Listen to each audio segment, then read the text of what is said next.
अच्छा डॉक्टर साहब, यहाँ पे मैं ये पूछना चाहूंगी आपसे, जैसे ऑपरेशन सिंदूर की आपने बात की, पाकिस्तान और इंडिया के दरमियान सीज फायर हो गया और ये बात तय हो गई कि ठीक है अब जो है जंग नहीं लगेगी, जंग वाली सूरत हाल पैदा नहीं होगी। लेकिन इसके बरक्स इंडिया की तरफ से ये बयानात आते हैं कि जी कि हम जब चाहें ये ऑपरेशन दोबारा से स्टार्ट कर सकते हैं। तो क्या पाकिस्तान के ऊपर अभी भी जंग के जो खतरात है वो मंडला रहे हैं कि जंग नहीं लगेगी? देखिए, अगर आप पिछले मायनों में बात करें, 77 ईयर से 72 साल गुजरे हैं, ये जंग की सजा कायम है यहाँ पे जी। उसको तक कायम रहेगी जब तक कश्मीर का मसला हल नहीं हो जाता जी। एक बुनियादी इशू जो है हमारे दोनों मुल्कों के दरमियान में, वो ऐसा इशू है कश्मीर का जिसका हल बहुत जरूरी है जी। इन 77 ईयर में ऐसा नहीं कि किसी दूसरे फरीक ने या किसी तीसरे फरीक ने या यूएन ने उन्हें या बैठ जाने की कोशिश नहीं की उसको रिजॉल्व करें। 12 की चीज इस तरह के फार्मूले पेश किए गए, प्लान पेश किए गए, निक्सन से लेकर क्रिप्टन फार्मूले से लेकर मटर फार्मूले से लेकर तो बहुत सारे फार्मूले पेश किए गए, फिर आप फार्मूला पेश किया गया, लेकिन इनका हल नहीं वो होने देते, उनके इंटरेस्ट में नहीं है कि ये मसला हल हो जी। और अब भी जब अमेरिका के मिनिस्टर ने कहा, प्रेसिडेंट साहब ने कहा जी मतलब हमारी करते हैं, तो उन्होंने कहा कि हम थर्ड पार्टी इंटरवेंशन नहीं होने देंगे, हम दोनों आपस में बैठ के करेंगे, लेकिन वो हमारे साथ बैठने को लेकर तो तैयार भी नहीं है जी। तो जब तक ये बुनियादी मसला हल नहीं होगा उस वक्त तक ये खतरात यहाँ पे रहेंगे जी और इस तरह की प्रॉब्लम चलती रहेगी। पाकिस्तान हमेशा ये बात करता है कि यूएन रेजोल्यूशन है हम उसके मुताबिक करें, वहाँ पे इसके तहत सरकार करें।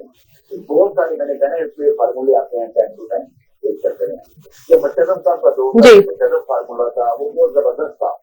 उससे पहले यहाँ से नाइट साहब ने जो दिया था चुनाव फार्मूला दिया था वो भी बड़ा जबरदस्त था जी। तो 2-3 दफा तो ऐसा होता है कोई मसला हल होने के करीब हो जाता है जी। और उनके जो ऑप्शन बैठे हुए वहाँ पर प्रोजेक्ट में भारत के उस मसले को हल नहीं होने देते जी। तो क्योंकि वो हल नहीं होने देते तो भारत इस वजह पूरे खिते में पूरे रीजन में जो है वो तमाम ममालिक के लिए खतरा है। वो खतरा इतना है, और बांग्लादेश से पूछते हैं, श्रीलंका से पूछते हैं, भूटान से पूछते हैं, नेपाल से पूछते हैं, वो तमाम लोगों को वो अपने आप को समझते हैं कि बेस्ट सिक्योरिटी प्रोवाइडर है पूरे रीजन में जी। लेकिन और इस ऑपरेशन बनाने में हमने ये देख लिया है कि वो जो मिड टाइम थी 25-30 साल से कि वो रीजन का चैंपियन है और यहाँ पे वो नेक्स्ट सिक्योरिटी प्रोवाइडर है, उनकी लिस्ट जो हमने ब्रेक की है, तो क्योंकि उनकी लिस्ट ब्रेक की है उस वजह से उनको तकलीफ है और उसके लिए उनको यह अंदाजा हो गया है कि हम पाकिस्तान की हम कोशिश के जाने जी तो आपकी बात पे आ गए हैं। और इसमें तो हिंदुस्तान के तहत अपनी भारत कुछ बनाई तो बहुत सारे दुरुस्त उन्होंने एस्टिमेट किया जी जी इंशाल्लाह। अच्छा डॉक्टर साहब, जिस तरीके से अभी ये कश्मीर का मसला है कि इंडिया किसी भी प्लेटफॉर्म पे नहीं बैठता, वो इसको हल ही नहीं करना चाहता, लेकिन पानी का भी एक बहुत बड़ा मसला है जिसकी वजह से ये जो ऑपरेशन बयानुल मरसूस है ये ऑपरेशन किया गया। आप क्या समझते हैं इस ऑपरेशन में जिस तरीके से हमारी पाक फौज ने हमारी जो एयरफोर्स है उन्होंने इंडिया को मुंह तोड़ जवाब दिया, इनको जिस तरीके का नीचा दिखाया, पूरी दुनिया में इनका तमाशा लगा, उसके बाद भी जैसे धमकियां देते हैं कि हम पाकिस्तान का पानी बंद कर देंगे और हम जो चाहेंगे वो करेंगे, खुलेआम ये बदमाशी करते हैं। तो क्या इस तरीके का जवाब जब जो इनको मुंह तोड़ मिला है उसके बाद भी ये कोई ऐसी जाहिलाना हरकत कर सकता है कि पाकिस्तान का जो पानी है वो रोक दे, बंद कर दे या ऐसी मजीद कोई एक्टिविटी करे? कहना अपनी मुसीबत बताने के लिए उनके साथ हो गया है, बख्शियां दे रही हैं, बैठ के बातें करते हैं, अपनी मीडिया को अगर अपनी मीडिया को उनकी मीडिया के साथ कंपेयर करें तो आपको पता चलेगा कि जो उन्होंने इस ऑपरेशन के दौरान बातें की मीडिया पे बैठ के वो एक भी सच ना था जी। ये न सिर्फ मीडिया पे करते हैं इस तरह की बातें बैठ के, बहुत सारी वेबसाइट्स हैं, बहुत सारे चैनल्स हैं, बहुत सारी साइट्स हैं जिनमें बैठ के बातें करते हैं जी। दुनिया में दहशत गर्दी फैला रहे हैं, कैनेडा से लेके अमेरिका से लेके साउथ एशिया में हर कंट्री जी, जिनके पास वो हिम्मत नहीं है कि करें जी। जो पानी की मुझसे बात करते हैं देखिए याद रखें, अगर ये अपर वेरियस कंट्री है और हम लोअर वेरियस कंट्री हैं जी, वहाँ का पानी यहाँ आ रहा है, ये पानी आज तक दुनिया में कभी किसी कंट्री ने का पानी बंद नहीं किया जी। पाकिस्तान का पानी रोक सकते हैं, लेकिन याद रखें जैसे मैंने कहा कि इंडिया हमारा अपर वेरियन है, हम लोअर वेरियन, तो इंडिया के ऊपर एक मुल्क है इसका नाम है चाइना जी, वहाँ अपर वेरियन है, उसका पानी सारा इंडिया में आ रहा है जी। और फिर इस तरह की नई रिवायत शुरू करेंगे कि अपर वेरियन कंट्री लोअर वेरियन कंट्री का पानी रोक लेगी जी। तो अगर चाइना ने इनका पानी रोक दिया तो क्या होगा? ये बड़ा समझने की बात है जी और दूसरे याद रखें कि वर्ल्ड बैंक का एक प्रोजेक्ट था जी जिसमें वर्ल्ड बैंक की गारंटी है जी तो जब वर्ल्ड बैंक गारंटी है तो 3 लोग हैं इसमें तो कोई भी एक फरीक खुद में बैठ के फैसला नहीं कर सकता जी जब लेकिन किसी इंटरनेशनल कोर्ट में चले जाएं किसी बड़े फोरम पे चले जाएं ये पानी बंद नहीं कर सकते जी और दूसरे पानी पे ऐसी चीजें कि एक गिलास पानी को भर के घर में डालेंगे तो इंडिया में पाकिस्तान को नहीं देना जी नेचुरल बनाना है अल्लाह ताला की तरफ जब पानी आता है दरियाओं में भी रोक नहीं सकते उसको रोक देंगे तो अपने बड़े में फ्लडिंग की कोशिश करें और इतने ये समझते कि नहीं हम डैम बना के रोक लेंगे तो that requires to 30 years to build those dams जी ऐसा नहीं पानी को कोई रोक देते ये है कि खाली चीजें सकती हैं ऐसी जी मतलब कि ये अपने आप को या अपनी आवाम को खुश कर रहे हैं, अपने आप को झूठी तसल्लियां दे रहे हैं कि हम जो है कुछ भी कर सकते हैं। बेशक इनको मुंह तोड़ जवाब मिला। जी डॉक्टर साहब, यहाँ पे लास्ट क्वेश्चन आपसे मैं करना चाहूंगी कि बैनुल-अक़वामी ताउन और इंटेलिजेंस शेयरिंग का दहशतगर्दी के खात्मे में क्या किरदार हो सकता है? देखिए किसी जमाने में एक ये लोकलाइज्ड इशू था जी ये लोकलाइज्ड रीजनल इशू बन गया और अब ये इंटरनेशनल बनने के साथ साथ पूरे ग्लोबल इशू बन गया है।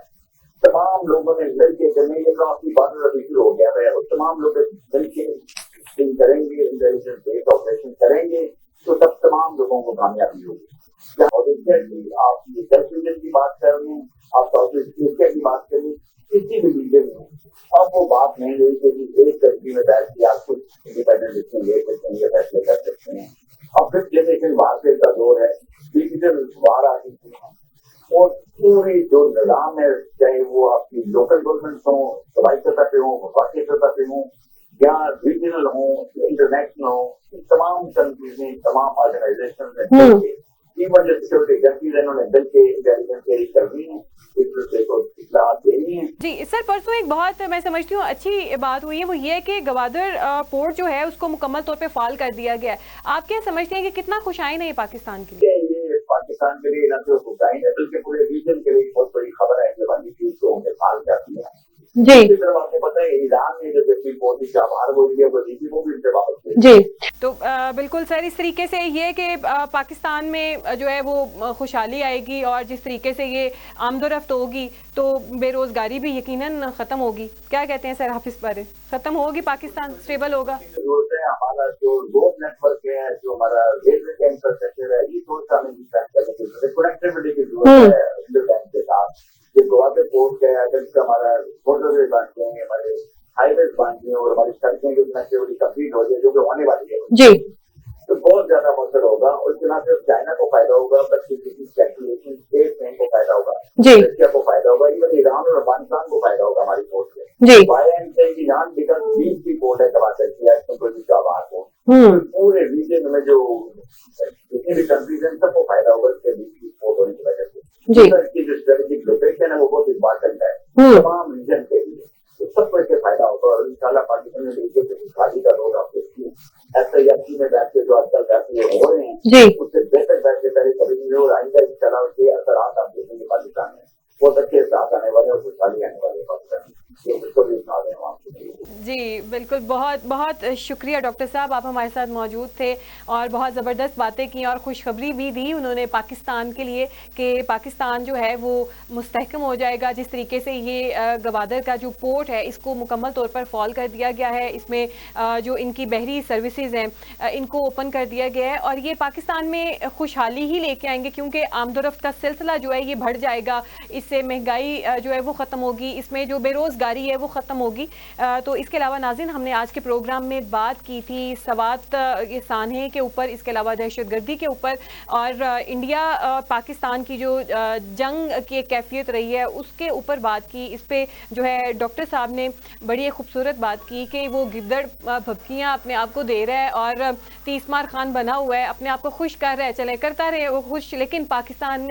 की जो अफवाज है उसने जिस तरीके से इसको मुंह तोड़ जवाब दिया है वो जो है सारी दुनिया ने देखा और ये ये इस तरीके की अब कोई भी ऐसी घटिया हरकत नहीं करेगा कि 25 करोड़ अवाम जो है पाकिस्तान की उनको स्टेक के ऊपर लगा दे कि इनका पानी बंद कर दे। ऐसा बिल्कुल ये नहीं कर सकता। इसके अलावा जो है पाकिस्तान इंडिया के साथ साथ इसमें वर्ल्ड बैंक भी जो है वो सालस है, उसकी भी जो है एग्रीमेंट के बगैर या उसकी आप यूं कहें कि हाँ या ना के बगैर ऐसा कुछ भी नहीं हो सकता है। तो नाजरीन, ये सिर्फ और सिर्फ इंडिया की चालें हैं अपने आप को खुश करने के लिए या अपनी आवाम को खुश करने के लिए। अभी तक के लिए नाज़रीन इतना ही। कल इंशाल्लाह फिर नए मेहमान के साथ, नए मौज़ूआत के साथ आपकी खिदमत में हाजिर होंगे। अभी तक के लिए दीजिए इजाज़त। अल्लाह हाफ़िज़।